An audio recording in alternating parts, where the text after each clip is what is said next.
Now we're really ready to roll. Okay, good afternoon, everyone. Welcome to our last breakout session for the day. This is our second panel of media where we have the opportunity to spend some time with folks, I say boots on the ground, who are out there following the races, listening out in the communities, really taking in the dialogue, forming some impressions and opinions that they can't always personally share. And today we're going to ask them to give us some observations on how the campaign trail has been. We're joined today by Max Pizarro, who's the editor of Insider New Jersey, John Reitmeyer, who's the budget and public finance writer for NJ Spotlight, Anthony Biratieri, who's the vice president and editor-in-chief for New Jersey Business Magazine, David Willis, who's the business writer for Asbury Park Press, and Rhonda Schaffler, who's the business correspondent for NJTV News. Thanks so much for taking time to join us today. I know you all have been working your way through the other breakouts today and were part of the presentations this morning. So I want to start with a general question. You have been following the candidates. It's been an active few weeks, few months, and it's going to be even more active in the next few weeks. Based upon what you've seen and you've observed and what you've heard, in a Kim Guadagno administration and in a Phil Murphy administration, what's the very first action we could expect from each of them if they were to become the governor? And why don't we start right at the end with John, and we'll just work our way down the table. First action, Kim Guadagno, I would expect audits to be started. She's been stressing how much she wants to audit state government, New Jersey Transit, and then I think also this property tax circuit breaker plan that she has, it will be something that she tries to get consensus for right away. I don't know how exactly it's going to work in terms of when you would see tax credits or tax relief from her plan, because it ties income with school taxes and total property taxes. So it's going to take a little while to figure out that information for everybody for who qualifies. Phil Murphy, first things he would do, he stresses a lot about the economy. Cynically, I'd probably say move a millionaire's tax, because for some of his priorities will cost more money, like getting more funding into the school funding formula and more money into the pension system. And if you want to live up to those promises, you've got to start bringing in that revenue, and that's one of the revenue raisers that he's talked about. And just to be clear, that's a 10.75% rate on any dollar earned over $1 million. So that's how I see it. Thanks. Rhonda? Well, I mean, I would agree, because I think the candidates have told us that those are their priorities and that's what has to happen. How hard that is to get done, we'll wait to see. I hope that whoever the next governor is also realizes that we have some serious financial issues in the state, and there's got to be some bipartisan efforts to really sit down and hash some unpleasant things out and get things done. So I think beyond what John told us and what the candidates have told us, I hope there's a step beyond that, and an understanding that New Jersey has its work cut out for it. I think things are going to get tougher before they get better. David? Well, I agree with the part about Phil Murphy. I mean, a lot of these candidates are promising or asking for really a lot of things that they're going to have to pay for at some point. So the millionaire's tax seems like a good way to start raising some money, if that's where we're going to go. But one of the things I hope that they work for is make some strides in workforce development programs. Because I talk to a lot of small businesses, given my job, and one of the things that they're having a problem with are finding people to hire. And if you look at the New Jersey's economy and where the jobs are, they seem to have a problem finding. I think one of the morning talks talked about this middle level employee. So hopefully they'll try to address programs to attack that, because I think when you have businesses able to hire people, they'll be able to produce more and hopefully get something going there. And we're going to spend some time talking about workforce development at a deeper level, absolutely. Max? Hi, Michele. I would follow up on something Rhonda said. I think we've gotten to a point where it'll be very interesting if Guadagno wins, to see how she tries to maintain those alliances that have worked for Chris Christie across the aisle. So a Republican governor who's worked hand in hand significantly. I can think of his budgets that he got passed with the help of key Democrats in South Jersey, the Atlantic City takeover. There were critical votes that always seemed to magically appear when Chris Christie needed them. And so if Guadagno is elected, she's going to need to see if those are still intact, a lot of those relationships. And then I would say it's equally interesting and equally politically challenging for Phil Murphy if he gets elected, because these are relationships that have existed in have transcended parties, really. And so here's Murphy, who's an ally of the NJBIA, New Jersey Education Association, who's going to be presumably driving much of their agenda with his agenda. And will South Jersey want that? And will he be able to maintain an alliance with his own party? That the party is coming together here for an election, but how long the Democrats will be able to stay together is a critical question. And we saw that challenge in the Corzine administration, absolutely. Certainly. Yeah, absolutely. Anthony? Yeah. I agree with everyone else here. I had the opportunity to interview Kim Guadagno and Phil Murphy last month. Asked both of them on separate occasions what would they do in their first 100 days. Phil Murphy said he would try and implement the $15 minimum wage. I know in the last panel here, everyone said that the millionaire's tax is probably more doable. You know, perhaps that's so, but I'm just reporting what Murphy said. For Guadagno, it's the Audit Trenton initiative, and it was mentioned that she would start with transit and then do all other 25 state departments. And then the school property tax plan. That's what she reported on. So that's what I think is going to happen. And Anthony's interview will be in the October edition of New Jersey Business Magazine, which will be out the first week of October, so keep an eye out for that. David, let's go back to workforce development, but I want to ask a question in a little bit of a different way. Isn't skill building the answer to $15 minimum wage? Well, I think that one of the things that, if you look at where I feel some of the jobs are, and you and I have talked about some of this stuff before, in terms of one of our main industries now is becoming the warehousing industry and all that. I mean, those jobs are there, and you have to look at what other jobs will support that industry. So we get down to workforce development programs and vocational schools and community colleges. I think a lot of emphasis needs to be placed on that. I'm not sure so much about the $15 minimum wage issue and how it would meld with that. Well, let me suggest, this is something we talk about often, that rather than just artificially inflating the value of an entry-level position, that an individual's earning capacity rises with their skill set. So the idea of investing in workforce development skill building so that individuals' wages can rise with their skill building. I think we heard a little bit in different ways from each of the candidates how they would approach workforce development.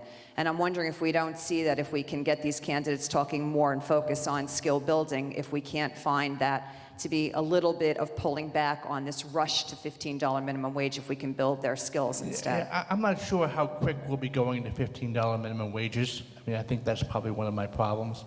I think it'll be, as was mentioned in the earlier panel, kind of a slow increase in the minimum wage. I don't see $15 happening right away, despite a promise. I think that might be just a little bit too much pie in the sky.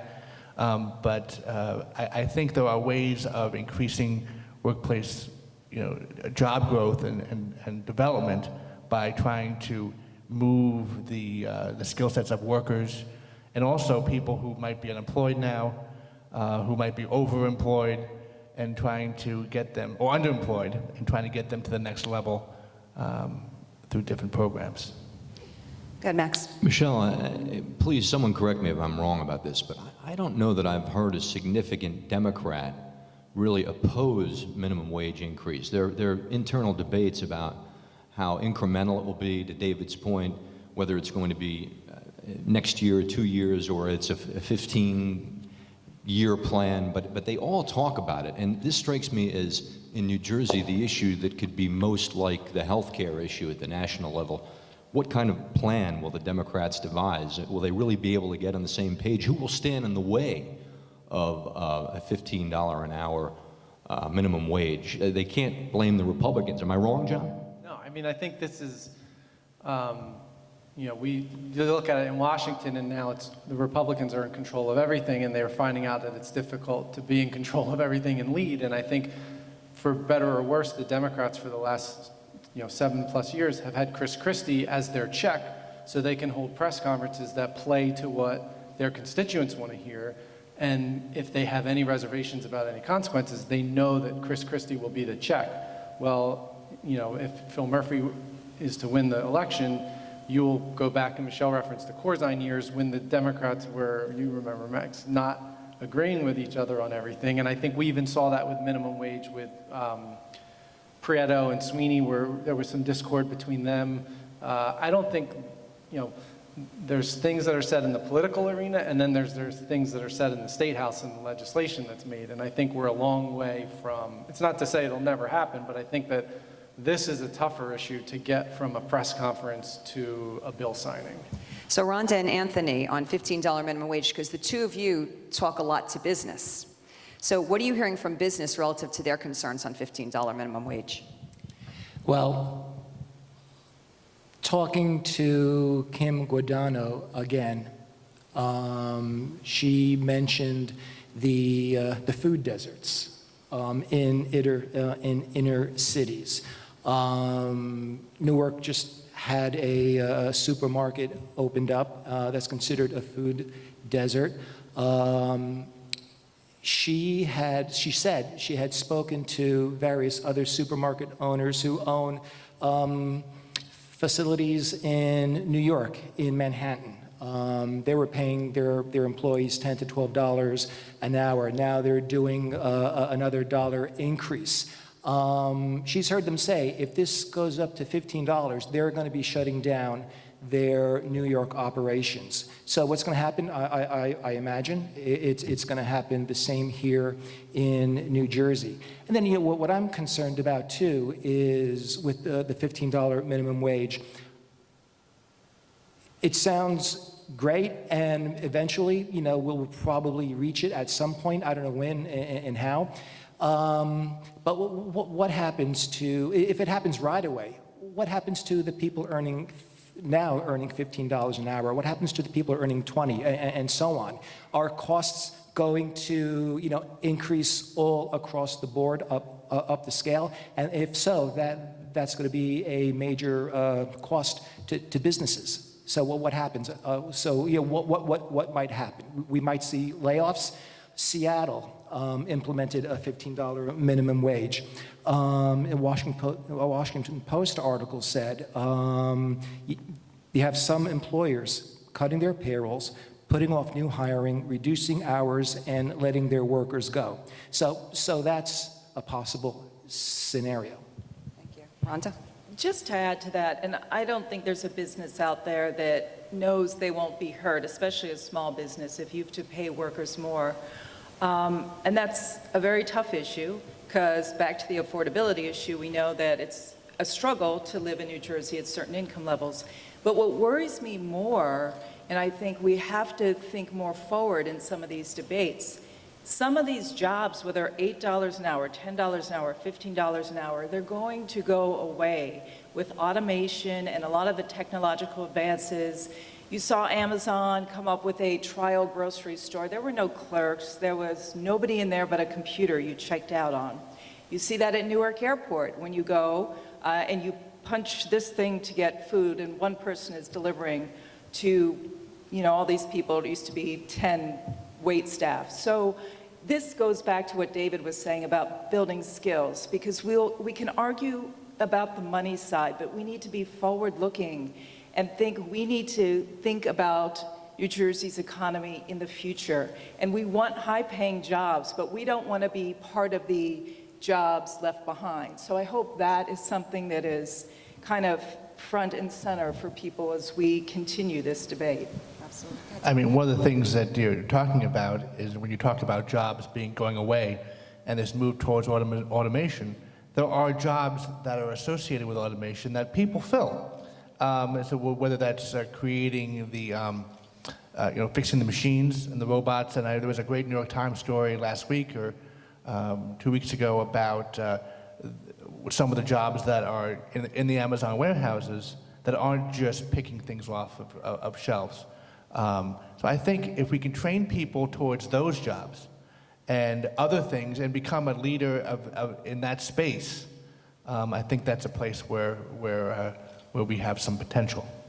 So we can certainly move that agenda on the outside of government in terms of facilitating partnerships between business community and academia and bringing government in.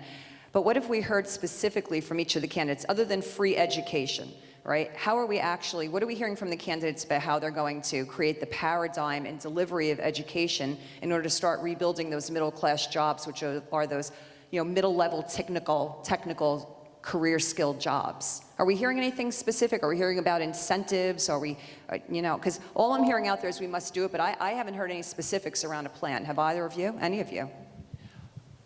Not real specifics, but Murphy said, being that he was ambassador to Germany for 4 years in a row, for 4 years, he lived in Germany, I think, before that when he was with Goldman Sachs. He believes in their apprenticeship programs there for companies, and he believes in bringing that to the state, implementing something like that.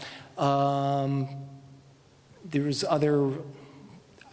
They're focusing on STEM. Both of them are focusing on STEM education. But there's more on workforce incentives that I could talk about, unless you want to save that for another. Is that a later question? Yeah, we can continue in the vein and jump right to, because I think we have maybe heard about workforce incentives, but I haven't heard anything specific. When we hear about cost, we hear about increasing taxes. I haven't necessarily heard about then how we're reinvesting in some of these new ways other than just paying debt or things that are staring at us from now. So have we heard anything specific about incentives around workforce development? Okay, from Guadagno, when I interviewed her, she wasn't specific. All she said that she sees businesses playing a role in paying for a student's tuition or paying for student debt afterwards. Murphy was talking about STEM education. If this is a sort of like a 3-scenario thing that he was talking about, an idea. A student stays in New Jersey, goes to college in New Jersey, majors in a STEM field in New Jersey, gets hired by a STEM company. He sees the company down the road after that student has been working there for, five or so years. After that 6th year, he was talking about maybe having the business help pay off the student debt. I think he was saying like maybe $3,000 a year for 4 or 5 years or so. So that's part of his initiative. We hearing anything? I actually went to Murphy's event this morning, and it was billed as a workforce development event. I don't know that we had a ton of specificity and how, down to the detail. It was probably noteworthy that it was the subject of a press conference. Cory Booker also came and said he would be working on things in Washington.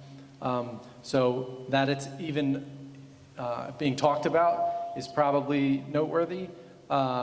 He rattled off his priorities: community college, Free community college. Free community college, he said, would be a priority to implement within the first term. So, 3 to 4 years at an estimated cost of up to $400 million. But he did come back in and say that he considers that to be an investment, that if we're spending money to make sure our students are getting an opportunity who might not otherwise have that opportunity, then that's better than spending it in other ways. Also, he spoke about the idea that not everybody goes to college. Again, specifics, I don't think they were there today, but that's probably, that he's talking about that or understands that is probably a good thing. Guadagno, I haven't heard any specifics on that area in anything that I've covered. I don't know that it's got the voter attention as something like property taxes. Well, let's talk about voter attention, because I'm actually shocked. I shouldn't be shocked by anything at this point in my life, but I am actually shocked that when we listen to a lot of the discussion out on the campaign trail right now, we hear about increased taxes and spending, and increased taxes and spending. And yet I'm not getting this response from the taxpayers of the state of New Jersey that this concerns them. And I'm surprised.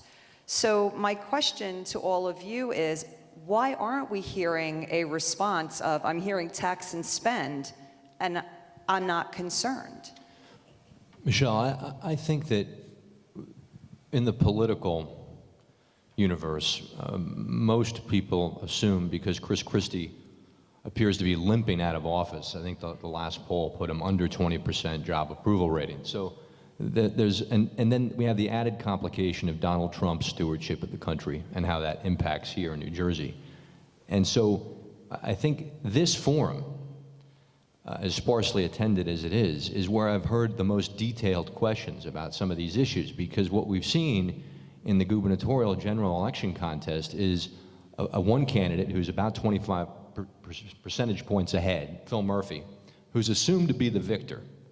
And the only opportunity, I think it's perceived, for Kim Guadagno to make an impact is to talk about property taxes. She feels that's a winner. And in most polls you see that is a continuing concern of New Jerseyans, is their high property taxes. I think it averages in the neighborhood of 8,000 plus. So if she can continue to talk about that, and Phil Murphy has already, I think, maybe gone out there too far because of his performance in the Democratic primary with spending, she feels that's her only opportunity to really make an impact. Anyone else care to comment? I mean, I think it is interesting that we aren't seeing more attention focused on the race at this point. I don't know if people are just still recovering from the last national election. I find it somewhat curious as well. I would say in the tax and spend idea, if you have Phil Murphy talking about a millionaire's tax, most people are probably saying, well, that doesn't affect me, and somebody has to pay, and it won't be me, so I'm okay with that. That's just me speculating on how nobody's talking about a middle income tax increase, and I think maybe you might see more people get shocked by that. So I agree with you. I kind of think the public's response to the election has been so quiet in New Jersey. It's really surprising given, as I said earlier, all the work that needs to be done here. Let's talk about the impact of a millionaire's tax for a moment, because there may be some who feel it doesn't impact them and they're not paying attention to that. But we know that it affects business because S-corps, privately held and LLC, it goes through their personal income tax. So number one concern, we have enough challenges on New Jersey business already. Number two, we already know that we're suffering from affordability and out-migration. And that out-migration is all about affluence leaving the state of New Jersey. So when I mentioned this morning the $21 billion net adjusted gross income leaving the state, and whether if it was 2 million people who left, another 2 million who came in behind them didn't bring that money, clearly it's people with money leaving. Are we not going to drive more people with money outside of the state, and therefore those of us who are left behind are going to be paying even more? I think so. I think so. I put myself in the shoes of a small business owner or an entrepreneur. If once I hit that, if I think, I'm going to start my business, if I'm going to hit that $500,000 threshold, right? Because it's not a million, it's not. We hear it in many real forms, millionaire. half a millionaire, pure millionaire. Okay. We're talking about what Murphy's proposing, or the legislation that's come up the last couple of years. It's truly a tax on dollars earned over $1 million. Okay, all right. Because I read there's there's various proposals out there. There's the Sweeney and Sarlo proposal. That was 500,000. But anyway, what are my thoughts if I'm a business owner and I'm going to, hit that threshold? What's going to happen to businesses that, if I'm thinking about starting a business, am I going to, invest? Are we going to see businesses moving? Are we going to see entrepreneurs moving? And that concerns me. And don't forget, we have the 2% property tax cap expiring next year. We have the 2% arbitration cap expiring. So, placed on top of that, a millionaire's tax. Place on top of that our high property tax structure. It's just, adding on to the troubles that businesses are facing in New Jersey. So I guess, what was that Jim Hughes said? He's cautiously... Cautiously optimistic? Excuse me? Pessimistic, yeah. Pessimistic, yes. Ron, So- you want to add something? I do. I was sitting in on the regulatory breakout panel right before I came here. It was very interesting. And there was a gentleman, I'm sorry, I forget his name, who doesn't yet work in New Jersey. And actually the big issue there, and there were a couple of small business owners along with larger company representatives, was not even so much taxes, but just the regulation, trying to get through and get anything done. So I found that nobody really brought that part up as much as it's just so hard to get approvals and waiting for years to go through various state agencies and then local agencies. So I just thought I'd bring that up as an aside, that it might not just be concerns about what they might pay, it might be just getting started and staying here. Max, you want to add something? Sure, Michelle. I think what horrifies me about the proposal, not necessarily how it might impact those upper income people, well, that's certainly an issue, but there doesn't seem to be any accompanying real detailed plan to rein in government as it currently exists. So I don't know that one can look at our government structures and be too pleased with how they function. And certainly when you look at our politics and the overlap of elected officials who are simultaneously serving on boards and commissions, or maybe they're the director of public works in some little out-of-the-way town, and how this is all folded into one another, and there's no, and this is the party that is sustaining the Democratic nominee. And so he doesn't appear to be well positioned to really exercise or even talk about any significant government reforms that might make a millionaire's tax part of a holistic problem-solving endeavor. I think that's a great point. A lot of what we talk about is balancing the equation. And so when we have to focus and invest in a certain area to move the state forward, where are we mitigating in order to open up that investment? John, you want to add something? Yeah, I was just going to mention, so on the property tax cap, the 2% cap on levy increases, that was permanent, though I guess you could argue that Murphy and a Democratic legislature could take a new look at it. The arbitration cap is the one that, as of December 31st, it's gone. And so far, Guadagno has said she wants that reinstated yesterday, and Murphy is saying, I'm taking a wait-and-see approach. And interestingly, if you talk to the municipal officials, that one, it allows, when police and firefighter unions go to arbitration, salary arbitration, it allows, right now there's a cap on how much they can get for salary increases, it's 2%.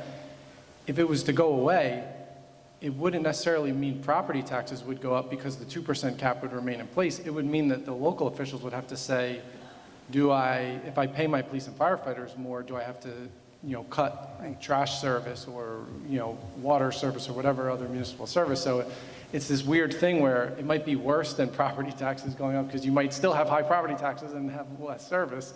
And on the millionaire's tax, I think what's always interesting is, I think what gets missed is the S-Corp impact. I think completely, and I'm probably guilty of that as anybody in how it's written about. We'll continue to remind you, we promise. But also in the idea of people going away and coming and which income brackets they're in, is this idea, is there an atmosphere where they can graduate to be the next millionaires? And I think we don't necessarily talk about that sometimes too, are we fostering, McKinsey's report got into it.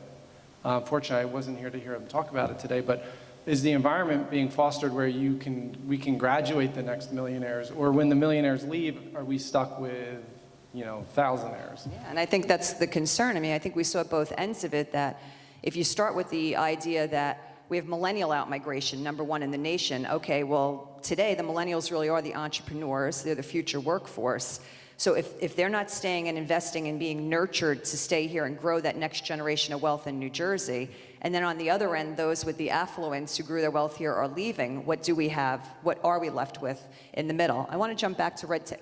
Go ahead, David. I think there are some efforts.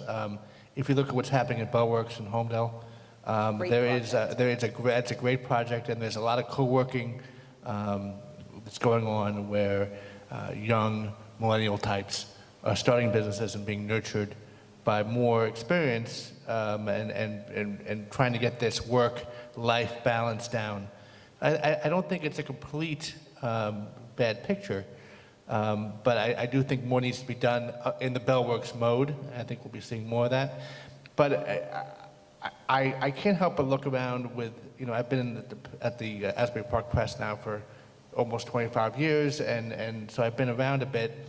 But you have a lot of young people who are taking some of these young reporting jobs and having a hard time to rent an apartment that doesn't have 3 other people in it, or they're staying at home. And granted, I'm in Monmouth County, which is not exactly a low rent, but even in places in Asbury and Neptune, and they're just having a really hard time. So I'd love to see a little bit more addressed towards this whole affordability issue, because once those millennials leaving, they're gone, and they're never coming back again. And this whole idea that we are spending money to educate people, and they're coming to Rutgers and Drew, which I guess just lowered their rate, which I found to be interesting, their tuition rate. And so they're having that benefit, and then they're leaving. And I think more needs to be done to try to keep them there and address what's going on with their lives. I'm not sure that when you talked about why aren't people responding to the millionaires tax, first of all, I'm not sure most people understand it. I cover business news, so I'm not a State House guy. And so I'm not sure that people really understand what's going on with that. And I think they just know that their money isn't good, they're not making any more money. Their raise was poor, if there was any. The income disparity is terrible. So they're saying, okay, those millionaires, that's fine if they pay more tax. They should pay more tax. They're making more. And I'm not sure that there are too many millionaires that don't mind paying more. So I think I heard in the panel before that there are some Republicans who are agreeing with the millionaires tax. I think it was a 48% support in a poll. I'm just trying to kind of keep to the issue of what will keep people here and what will make their lives better. So let's take the Bellworks project as an example, and then we're going to take that to pivot to infrastructure. I visited the Bellworks project. Actually, I was actually wearing my Work Inspires T-shirt last night. It's wonderful. Right? It's wonderful. It's wonderful. It's a great example of repurposing a stranded asset, of which we have many in the state of New Jersey, out in suburbia. Here's my question, though. While I was there, and they're doing a lot of creative, innovative ways of work sharing, et cetera, but it is not connected to public transportation. And being such a dense state as we are to create new public transportation, now buses could go in and out of there, right? But how do we now, as we pivot to the infrastructure discussion, and knowing that millennials and the housing in that area, is a bit of a challenge as well, right? So it's a great environment. They're creating a community within Bellworks for people to come and play and work. They're not necessarily quite living there yet. So how do we marry a great project like that with the opportunity for investment to then tie in the affordability of housing and get people there in a commuter style? Well, you're right. If you look at Bellworks, there are actually homes around there that have been built by Toll Brothers, and they run well over $1.5 million, $2 million. So I think one of the ways to do that is to get them into urban centers and create transportation hubs. And people are doing this. Red Bank, where I live, is trying to do that, putting relatively inexpensive apartments, and I mean relatively inexpensive. It's $1,500 a month for a 1-bedroom, which is not okay. It's not very cheap, but I think by putting them around in urban centers where there is transportation. I think that's one of the big challenges for Amazon, to come in here and bring another corporate center, their headquarters. They're looking for transportation alternatives. They're looking for really good roads. There are some really good roads in New Jersey, and there was, I guess, the Turnpike, extension that we just built. We have all that development going on. But we have a way to go before NJ Transit is able to be good. They seem to be cutting bus lines. So buses are a problem. I don't know, I just feel that there's a lot that needs to be kind of lifted. Yeah, we have challenge at the local level with density around urban transit hub Sure. stations. So, Anthony? I just wanted to add something about Bellworks. I guess Somerset Development had such, a vision to put billions of dollars into that facility, and it's a great facility. In a time when most developers are just following that millennial trend of locating in urban areas, office space in urban areas near mass transit. So it's something that it's working, and you have these high-tech businesses moving in there. It is a tremendous project if you get the opportunity to visit. All right, our last lightning round in our last minute here. If each one of you, given, again, you're the boots on the ground, you're out talking to businesses every day, you're following the candidates out on the campaign trail, you're talking to residents, you're seeing how issues are being received. If you could give one piece of advice to the next governor of the state of New Jersey, what would it be? John, we're going to start with you. Try to get another job. It's just maybe I look at the numbers too much, but it's just the challenges, the financial challenges are so immense that it's just a tough nut to crack, and it's, it really does take people of goodwill coming together and saying, how do we make this state better, and how do we do it collectively? That sometimes is not the product of the political process. So I guess that's kind of a... So I think you'd say bringing people together, right? Yeah. I would say when the political season is over, recognize that there's being a politician and being a government leader, and then to put on the government leader hat. Excellent. Rhonda? Of course, that was great. I'd echo that. I'd say two pieces of advice. One is credit ratings matter. We've got to get out of the bottom of the basement. We're viewed at negatively. We don't want that. How do businesses thrive in a state that has had repeated downgrades? That's got to be fixed. And I would say focus on innovation. We want to talk about New Jersey 20 years from now and figure out what the New Jersey is of the future. It's going to take both parties to do that. It's going to take community leaders. It's going to take business leaders. And everybody really has to come to the table, because we're competing against all these other states, and we're in a disadvantage being in the Northeast with older infrastructure and everything else. All right, David? I kind of agree with what John said. Really, it's the political season is over, so you need to kind of remember your promises, but really put a hat on to try to make those things happen, and understand that I'm not sure that New Jersey can really save itself into prosperity. I mean, saving. I mean, when you look at looking for waste and all that, I'm not sure how much actually that helps. So you kind of remember and work together to try to come up with a path forward that will get us up out of things, improve the credit rating, and figure out a way to do things without borrowing, and if that means more gas tax, I don't know. I mean, I'm not really into that, but I know that's a bad thing. But there has to be some way to make our roads better that doesn't, make things worse 20 years from now. Max? Michele, I would say don't run for president. It's remarkable how many decisions seem to get delayed because of that, and put into the context of the national debate, the national conversation. Certainly the funding of our Transportation Trust Fund seemed to be greatly delayed. That would be my main piece of advice. Great. Anthony? I guess a couple. I guess the main thing would be please try and keep my property taxes down. Come up with a school funding formula that keeps my property taxes down. And what we were talking about earlier, develop that gap in middle workforce skills. And you know what? we're all talking doom and gloom, but New Jersey has a lot going for it. Highly skilled workforce, great quality of life. So just to that area, just keep on marketing the benefits of New Jersey. What makes New Jersey great, and hopefully that will attract more businesses. It's great. Well, I'm a glass half full girl, and I'd say with all the information we got today and your thoughts that I think New Jersey is going to be just fine, but it's going to take some work to get there. Let's give the panel a round of applause.